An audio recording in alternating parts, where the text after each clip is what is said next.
The Shift is brought to you by Joy Metrics. Welcome to The Shift. I'm Dr. Andrea Coyle. Welcome back to the next episode of the Shift podcast. Today's podcast is going to be a little different. I'm going to share an up close and personal story of Isaac Hodges. It's an interesting story how we met. There was someone on LinkedIn who was seeking work. And I called the hospital where this individual worked and asked for the CNO. And the CNO happened to be Isaac. It was just this fluky thing. It wasn't even who I was looking for. So I believe, Isaac, that our meeting was meant to be because I started talking about the Shift podcast. You started telling me your story. And I'm like, oh my gosh, this is a topic that will resonate in nursing. So, Shifties, welcome to Isaac Hodges, the CNO and COO of Curry Health Network. Isaac, welcome to the podcast. Well, thank you. I appreciate that welcome invite, and I definitely agree with you. When we actually got to sit down and talk, it was a very refreshing discussion, and a lot of our own lives lined up rather serendipitously, and that's not always the case. So I don't disagree with you. It was more than just a chance meeting. I agree with that. And that's really part of the podcast is to create this community of nurses and healthcare professionals. And when we started talking, your story really made sense to me because I was on the other side of your story. So, Isaac, if you wouldn't mind, tell the Shifties a little bit about your story, just the way you told me the story.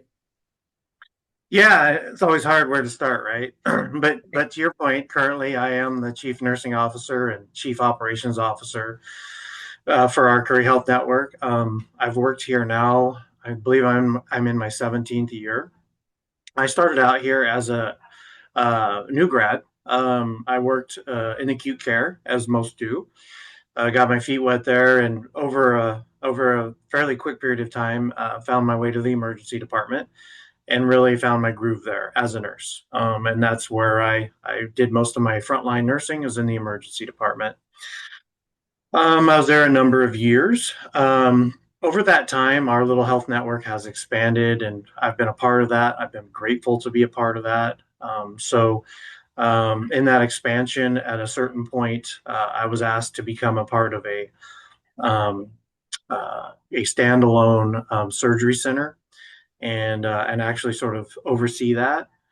Prior to my time in nursing, I was in private business, ran a private business for over a decade. So uh, a certain provider got wind of that who was opening the surgery center and knew I was a nurse, but also had business management skills. And so I stepped alongside my emergency department shifts, which I still covered. I stepped into the world of surgery, in outpatient surgery in a surgery center. I did that for a number of years. Well, I shouldn't say too long, probably 3 years. And then from there, the health network actually took it over, and the surgeries they were doing were a lot more than what I was used to. More, it was out of my expertise for sure. They were looking at doing orthopedics and some other things. So they brought in a manager of surgery that really had worked in surgery and had a lot of experience in those areas. And then I just stepped directly back into emergency department at that point, and stepped away from the surgery center. So that's pretty much my nursing up to that point. That was about 2014, 15 ish, whatever. But meantime, in that chain of events, I also developed a drug habit. So became dependent on narcotics. The whole story of dependence, I'm always weary of saying it because sometimes it sounds like you're making excuses or justifying your actions, and I'm the first to own mine, so I don't want this to come across that way at all. But it's definitely my story. So years earlier, I had a knee surgery, and I had some. I don't even remember. I'm gonna guess Percocet or something that was given to me for recovery, and I never used it, never needed to. Um, but as I went to actually nursing school, believe it or not, our house burned down. And when our house burned down, I was a caregiver. We had an adult care home. That was my private business. So with the house burning down, I had to find another occupation while we rebuilt. And by the way, everyone was safe. No one got injured in the fire, but the building was pretty much a complete loss. So that year, when I was working outside of adult care, I was helping rebuild decks, doing some manual labor. Got pretty sore, had that bottle of pills, and started taking them at that point. And actually, they made me feel pretty good.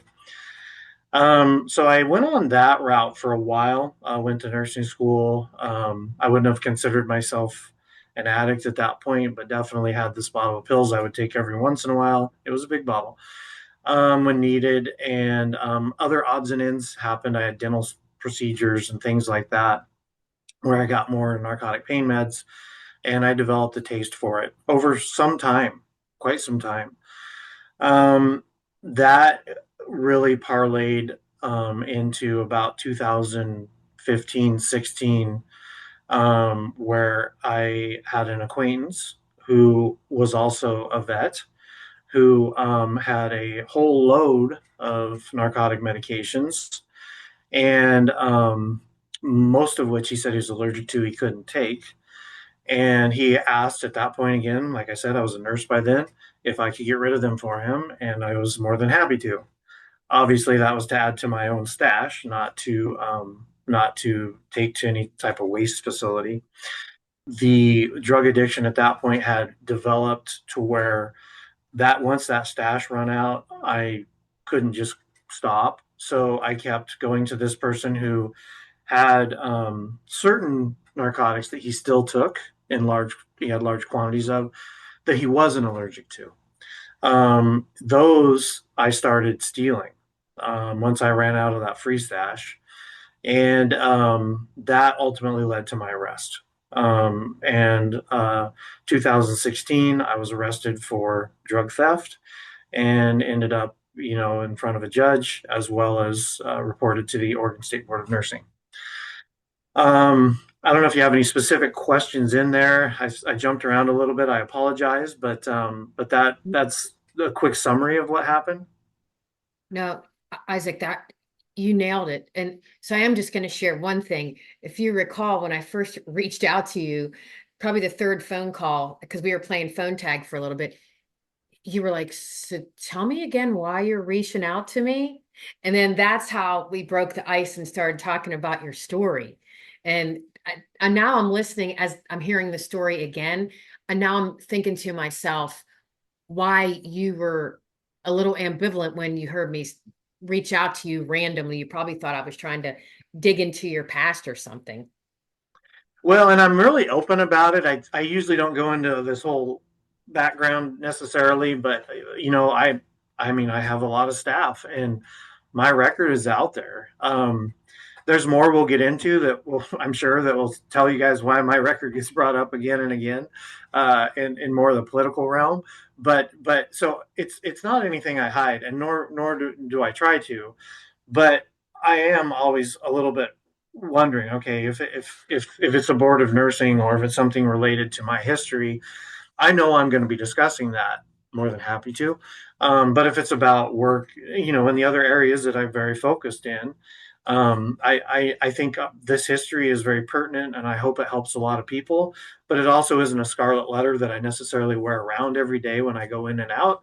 And in my experience, especially with my core staff here who know this story, um, I think it's led to us developing deeper relationships, truly, and I've actually been able to, I believe, help a few people in the process. So yeah, I definitely am wondering what people are wanting to know, but I'm always more than happy to talk about it. And Isaac, that's why I thought after we had spoke the second time, I think you're spot on. I think there are people out there that they're going to hear this story and they're going to say, "Oh, I think that's one of my coworkers," or "Oh, that's sounds like me. How can I get help? Um, what can I do? And so my one question before you go more into the story, um, when you realized you had a problem, obviously you got arrested. What did your state board of nursing, are there programs in the state board of nursing?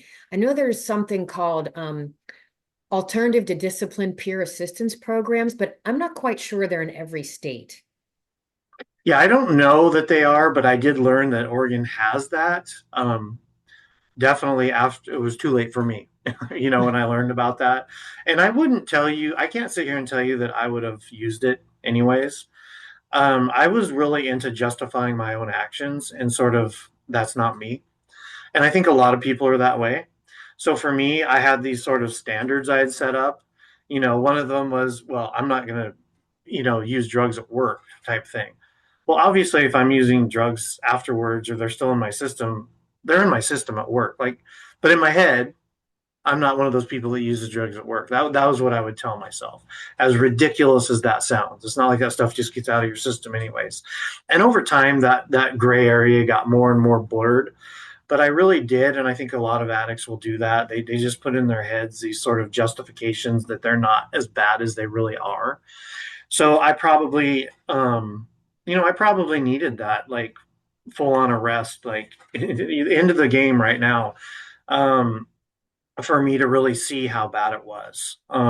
But yes, there are if people can see through the truth of their addiction, there are areas that they can reach out for help, and I believe those are beneficial. And a couple of them are state boards that have these alternative to discipline peer assistance programs. There's another one just for the shifties that are interested, Nurses in Recovery. Um, and obviously, hospitals have their employee assistant programs. And the American Association of Psychiatric Nurses, I'm sure. NAMI is another thing another organization you can reach out to. I'm just trying to throw some resources out there. Um, Isaac, do you feel like when you were going through this, do you feel like any of your peers had any idea? No one really came up to me and said that, but there's an investigation that takes place by the Oregon Board of Nursing, and I ended up eventually getting a lawyer. I mean, to be quite honest, I was ready to let my license go. I was just, I thought it was the end of the world. I just relinquished myself to that. I was going to work as long as I could till it caught up with me, type of a thing. And so that was where my first mindset was. But once I got a lawyer and realized, no, we can fight to keep your license. There are certain things we can do, and I started to see, a little bit of light in those in that area. Um, I got Part of that is I got privy to the state's investigation and what they had looked into and who they had asked questions of, which was pretty much all my coworkers. I didn't even know that. I knew that one or two had been questioned, but I hadn't realized the depth of investigation that they do, and they're really key on tying your drug use to work. That is one of their main focuses, which is fair, but but in this case, I did get to see some of the interviews they had and what people said about me, um, and it was pretty eye opening. So a few people, I would say, did have some notions, but what they said about me was lies and untruth. And what was really hard is, at least on two people specifically, I guess, not everybody, but on those two specifically, I ended up having to work with them for years afterwards, and it was actually they were my direct report in some occasions, and I never held it against them. I never said anything, but um, they did tie a lot of what they thought was probably from that drug use onto accusations against me that really were not true, and so that was a little frustrating. But I put myself in that position, right? So I get why they thought that way. In my career, I worked night shift in a ICU, adult ICU, and we had a male nurse who was diverting, and we never had any suspicion until we found out that he was diverting, and then we put the pieces together.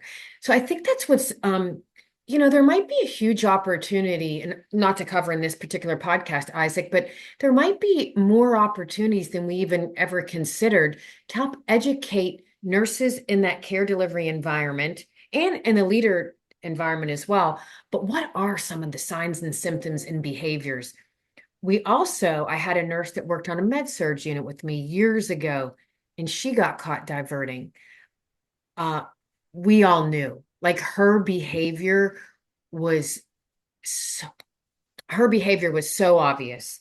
Um, Long lunch breaks. I have to run to my car. I forgot lunch, and then she'd come back like an hour later.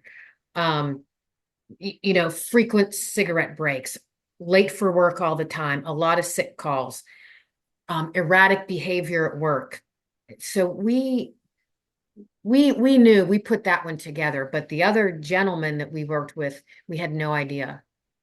There's no doubt in my mind I would have been that person. And maybe I was to a certain extent already, in the view of, like I said, in some of the interviews that I later saw. Um, so I don't take anything away from that. I mean, there's no doubt in my mind that, yeah, I mean, I'm sure there was times when I acted extremely abnormal, but yeah, I'd probably put on a pretty good show.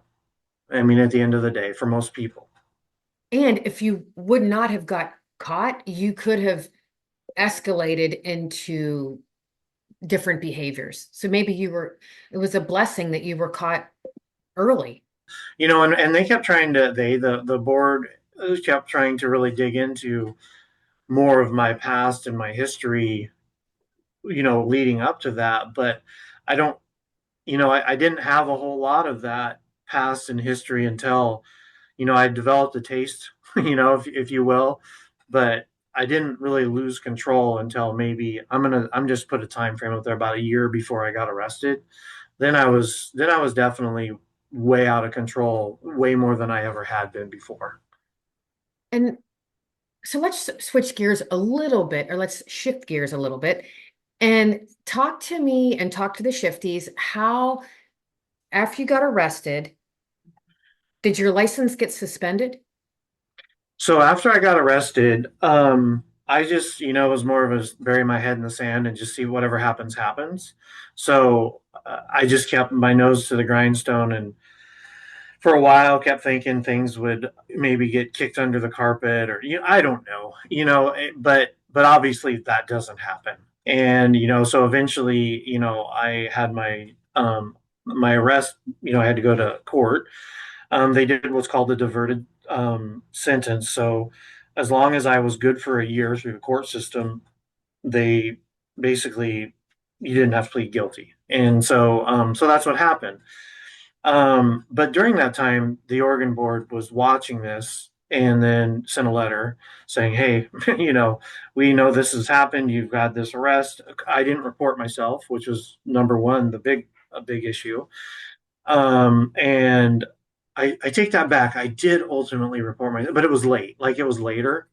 So then they had sent me a letter. Basically, we're going to be reviewing this and then going to be removing your license. And that was when I basically had said, okay, it is what it is. Um, During that time, of course, I've had my court date. The court has mandated my sentence, and I have, the urine test, which can be, whenever they just call you, and you've got to do that within a certain amount of time. So they're all random. I have court mandated therapy sessions and classes to take, and all of that sort of goes along with it. And of course, you have to meet all those. You have a parole officer that sort of oversees and makes sure you're doing all that and meeting all those requirements. And so that piece was all going on at the same time as I start dealing with the board. That's when a couple, probably a month or so goes by, a couple weeks to a month. Another nurse who has had some issues historically that I probably should have reached out to, but that I didn't. Heard that I was in this trouble, and he said, "You need to get a lawyer." I'm like, "Why? I'm already going to be losing my license." And anyways, he said, "No, you really need to. You might not." So I did at that point. To his credit, he gave me some names. I reached out to a lawyer, found out that it wasn't necessarily the end of the world, but there was a lot of work to do. And then at that point, I started working between my lawyer and the state board of nursing.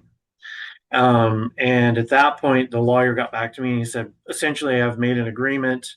The agreement is you can continue to work as long as you don't work anywhere where there's narcotics around and you have no access to it, and you have another nurse that will sign off on your oversight for every shift you work. And my CNO at the time, for whatever reason, was the sweetest person in the world and agreed to do that. I'm very thankful for her to that. So she was my oversight. And then I was transitioned to an urgent care that didn't have controlled substances. And in addition to that, I did meet all of the court required classes and everything.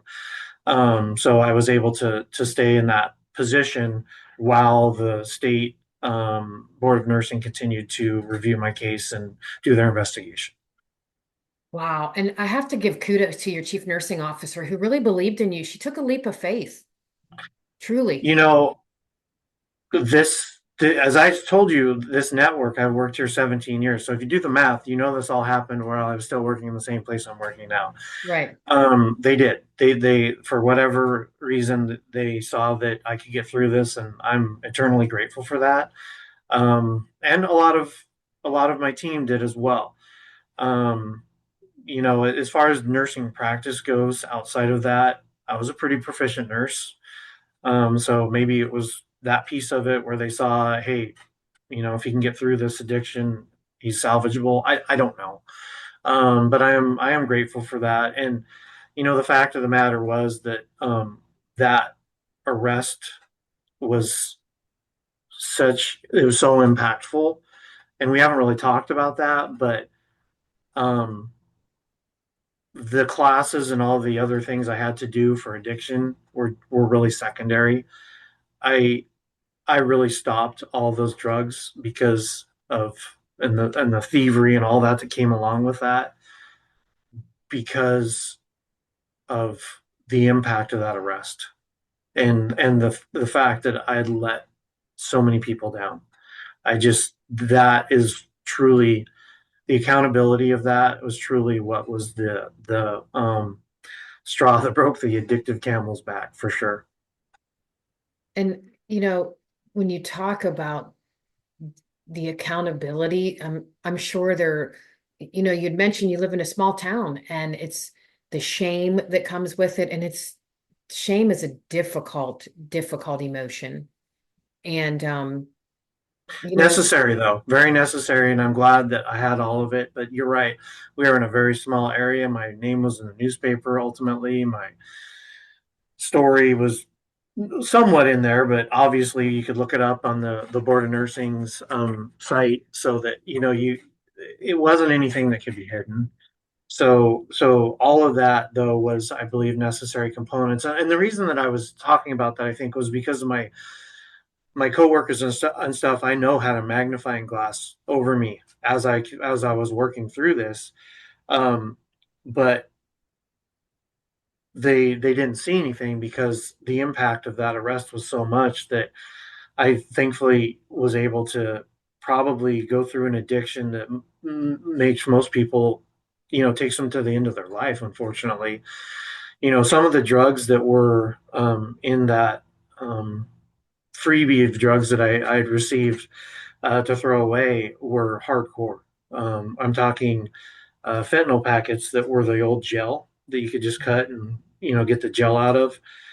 I mean, hardcore drugs. So the fact that I wasn't in a gutter somewhere is a miracle.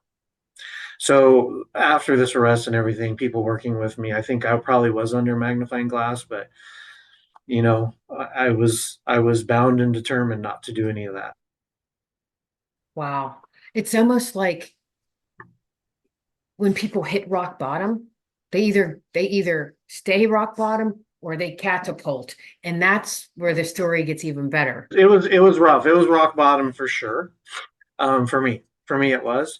The night I was arrested, I think I told you this. I had a ever so small voice in my head say, "If you don't take accountability for all this right now, tonight, you're done."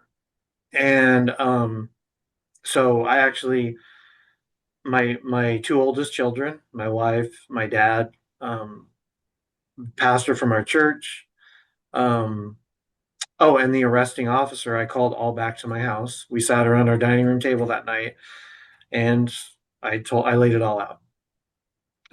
I knew I had to, but that shame is heavy. It was a relief, oddly enough, to say, to get it all out was nice, but it was a lot of shame. And, and it was so heavy that I could tell even the arresting officer was sort of nervous being there. And he sort of made a few comments like, "Hey, this happens, people get stuck in this type of addiction from pills all the time. This isn't the end of the world." And he kept sort of making light of it a little bit. And I kept bringing even him back in and saying, "No, this is me. I am this addict. And these people are my closest. This is my family. They need to know who I really am." Because they haven't for probably well over a year or two, or even longer. So, but I knew I had to do that in order to be accountable. And so that was the first step. That night was the first step, and a lot of shame and guilt. A lot of, that was before even the court date, right? That was before even the classes I had to take and all of that. That was before I ever dealt with the state board of nursing. So it was very low, very low. You said something. In order to shift or change, you have to accept. And that's really what you're just describing. You had to accept that you screwed up, you had a problem, and in the absence of being able to accept that, you would never be able to make the shift or change. And you were I able don't to think do so. that. Yeah. Yeah. And and you were able to do that with a great support system. And so how many years did you have to practice with oversight? So the the and if you've never dealt with a nursing board, or I'm sure other boards the same way, they're not easy. So they, I'm sure, tactfully waited till that full year of my court mandated time was done before they ever decided to make an agreement with me. And I had that full year of negative urine tests and classes and meeting all this that I could show them, which I totally get. And then my lawyer, doing what lawyers do in the background, sending him lots of money. But through all of that, about a month after my parole, my legal part was all completed and done. They came with an agreement through my lawyer to now be under their parole, if you will, for another 2 years. So in total, it was just over 3 years of direct oversight, classes, random urines, all that stuff. And my CNO of that time had to sign again with the board of nursing. Not, well, she had before, so she continued that with this new agreement with the board of nursing to do my oversight and write them. I don't even remember how often she had to write letters, but it was fairly frequently, and she didn't have to do any of that. So, to your point, a lot of good people helped me get through it for sure. A great support system. The organization didn't have to, and they like I said, they had their magnifying glass out as well, no doubt about it. But thankfully, miraculously, I was clean and free of that habit and being able to work. And so after that, how did you get approached to step into the CNO role? Yeah, let's see, about 2 years later, I'm still working down, in a department that doesn't have controlled substances, and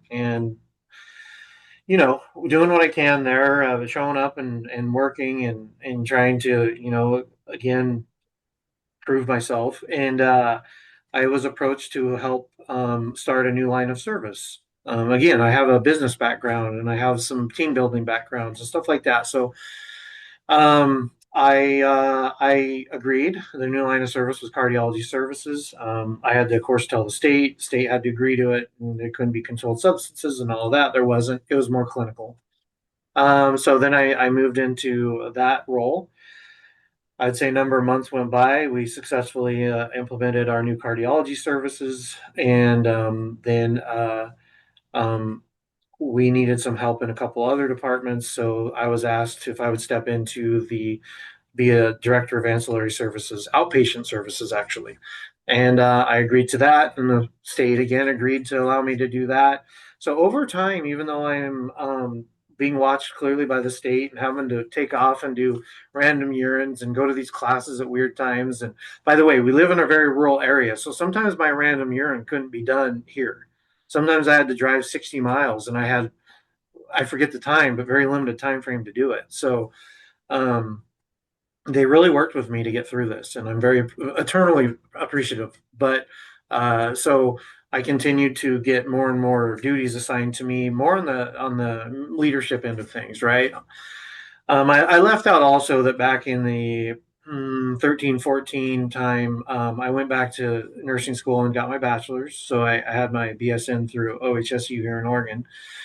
Um, and then as I continued through these leadership transitions, I ended up going back for a master's degree, and I stepped aside from nursing and just strictly leadership. So I received my master's in organizational leadership as well in that time frame. But but yeah, just continued to sort of inherit some more responsibilities, and then our CNO, who was the one that really had worked with me to get through all of my issues, she ended up leaving, and we had a couple different CNOs come in and out. At that point, I had actually become COO, so I was operations officer for the network and had worked alongside of our diagnostic imaging department, our laboratory services, therapies, even dietary, which I really enjoyed. We had a great time. We built some really good programs. Our network has been expanding this whole time. Just a great network, a great place to be. And so I was very fortunate to be a part of all that. But about three CNOs or four CNOs later, after our primary one had left, I had a good discussion with our CEO about, we just keep going through CNOs, and, what do you think about maybe sharing that role? Because I didn't want to give up operations. I loved it. So we sort of figured out how that might work. I had some help with an assistant, and we figured out some logistics. And yeah, so about 2 years ago, I inherited the CNO as well and became the CNO/COO for Curry Health Network. What a great story. What a great role. The power of community, the power of belief, and your community really rallied around you that then shifted you into something else.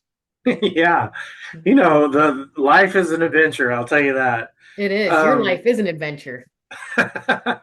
so yeah, so hmm, about 4 years ago.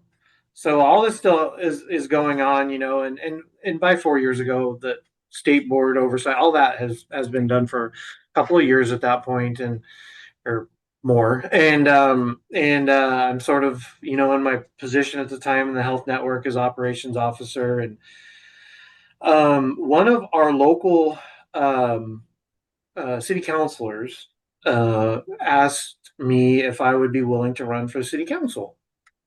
And I said immediately no. And by the way, that was also during my master's program. So there was a lot on my plate. And I said, no, I really wouldn't.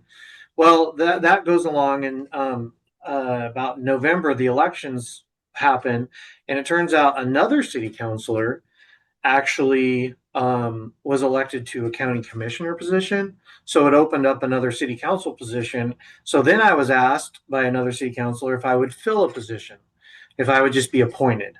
So I wouldn't have to run. I could be appointed, and again, I'm always very open about my history, and in those positions, I'm like, you probably don't want to appoint me.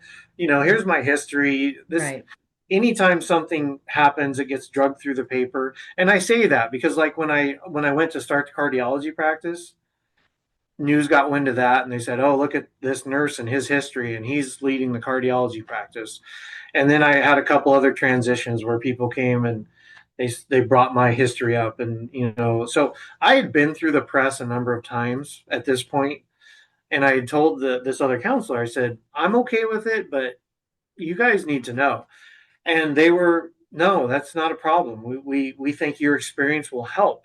I'm like, okay. So I had been in school enough to know I could probably handle it. Um, so I was appointed to the Brookings City Council, and then about 2 months into that, uh, we are as counselors are asked to re-sign a contract with our city manager. Now, our city manager had unfortunately the previous summer been arrested herself for theft. And this was unlike mine, drug theft. Hers was stealing out of a local store. And it was a very minimal amount. And I'm always one to say, I need to be curious. As a world, we all need to be more curious. Ask questions, just don't assume, please. So that's the way I really look at leadership. That's the way I really look at these situations where someone's been arrested. Okay, let me hear their side. I want to know more about it. So I was able to a little bit, but the council, aside from me, really pushed forward this contract to re-sign this city manager and put her back into her role. And I just really thought I can't just do this. I need to know more. And so in my little bit of leeway I was given to look into things and find out more information, what I found was what happened with me didn't happen with her. There was no accountability. There was no, I shouldn't say no, but there wasn't any that I really got to see. There wasn't really even a lot of the shame, that I think is helpful in these situations that was had. It was more like, oh, it was an accident. Oh, it was nothing. And I basically turned around and said, I can't support this contract. I don't think that her ways have changed. And in that, I found out, and all of us did, that there was like 15 other surveillance videos of theft that had been occurring over the past year. And I truly think that she had a problem, that it was her sort of way of Mhm. getting high, was just getting away with, because it was never anything big. It was never these huge amounts, but it was time after time after time. And it was so much that way that the owner of the store, I got to talk to him, and he's like, it was petty stuff that we really didn't make a big deal of. But at this point, 15 times, like, we're making a big deal of this. We're pushing this to court, even though the total dollar amount was so small. And so I just couldn't sign it, and I even tried, hey, can we put forth sort of a some sort of a program where it shows that she's getting help, that because everyone I think is redeemable, I hope. And no, we're just going to resign. So anyways, that's a public vote, right? And they voted to resign, and boy, the public didn't really like that, and a recall ended up occurring, and that caused a lot of commotion. The recall took a while because the elections had just happened, and some of the people that had just been elected, they wanted the recall, and you can't recall them right away. And so this was a drawn out thing. But when all of that was said and done, three of the five, so you have the mayor and four city council people, three of them were recalled. Only two were left, me and another counselor who, by the way, changed his vote to match mine to a no. So we were the two that weren't recalled. So out of that, there needed to be a mayor. And I didn't want to be mayor, but he didn't want to be mayor. And it went back and forth. But over time, I ended up becoming mayor of Brookings. And and then we had a lot of rebuilding to do. So over time, and I still feel really bad because I'm a family friend and a lifelong friend, and I still am a friend of our old city manager, but we had to let her go, and we hired a new city manager, and I think the old city manager, I think, is doing well, and I wish her all the best. But it just, the political side of things and the public outcry and everything, it just really gotten to a point that it wasn't even fair for her to stay in that position. And so we ended up getting a new city council seated through a public sort of input phase. and then hiring a new city manager. Our police chief was able to step in as the interim for about 6 months while we did that, and we rebuilt. But when all said and done, yeah, I was the mayor of Brookings up until about 2 weeks, 3 weeks ago. That's so your whole story goes, there's a couple points to your story. Number one, there's a lot of shifts. Number two, never give up. Number three, the power of belief in community. Um, the nurses make the impossible possible. Nurses should rule the world because, like, you're a nurse mayor. I don't know how many nurse mayors there are in the country, but you're one of them. I'm sure there's not that many. I don't know how many, and I'll finish that too. The 2 week ago thing. The reason that I stepped down as the mayor, 2 weeks ago is just because we moved my wife, so we have one child left at home and my wife and myself, and we moved out of the city limits. So we still live in the general area, but we're no longer in the city limits. So part of the requirement of being the mayor is living in the city limits. So that was the reason I stepped down. It wasn't like I was pushed out or anything like that, but yeah, I did step down for that. But it was 2 years. I was appointed a year, and then the next year I had to decide to run or not, which I honestly wasn't going to. But a lot of a lot of discussions and things. Anyways, I did, and then the following year I was actually the elected mayor.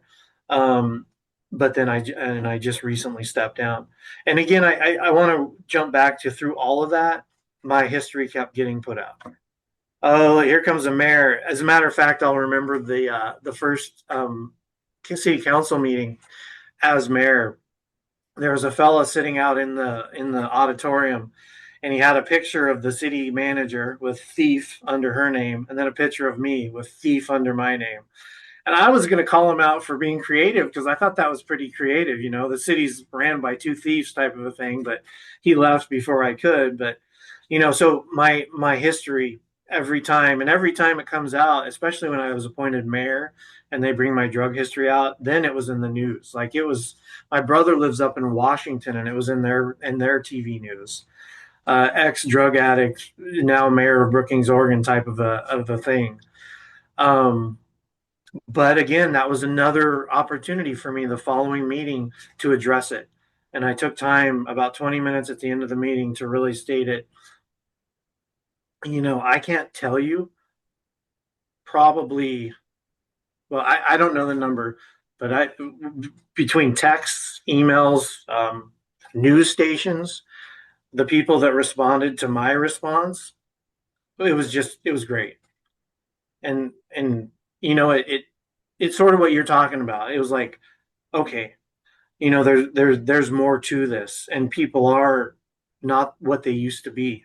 There we can change for the better. And that was sort of what I expressed, although very transparent about who I had been. But this is where we are now, and this is what I plan to do. And by the way, we're moving forward. And now and if you want to talk to me about this, if you have problems, if you need my input, I am an open book, and I am happy to help, and I will help. But otherwise, we have a job to do, and that's the way my nursing is in an operations here. And when I talk to somebody here and they have a problem, I first to bring up my history or a like problem maybe that they're having. But now we need to figure out next steps. What are we going to do? And move forward. All right, that's really good. So again, Isaac, I want to thank you for being vulnerable and sharing your story. And for those listening, there is help and there's hope. And if you feel like you're struggling or you know someone's struggling, reach out to your resources. Don't be afraid to ask for help. And also be courageous enough to say, I need help. I need And help. if you have people that want to talk to me about that, they're in a bad spot or whatever, you can feel free to contact or connect me with them. Um, Okay.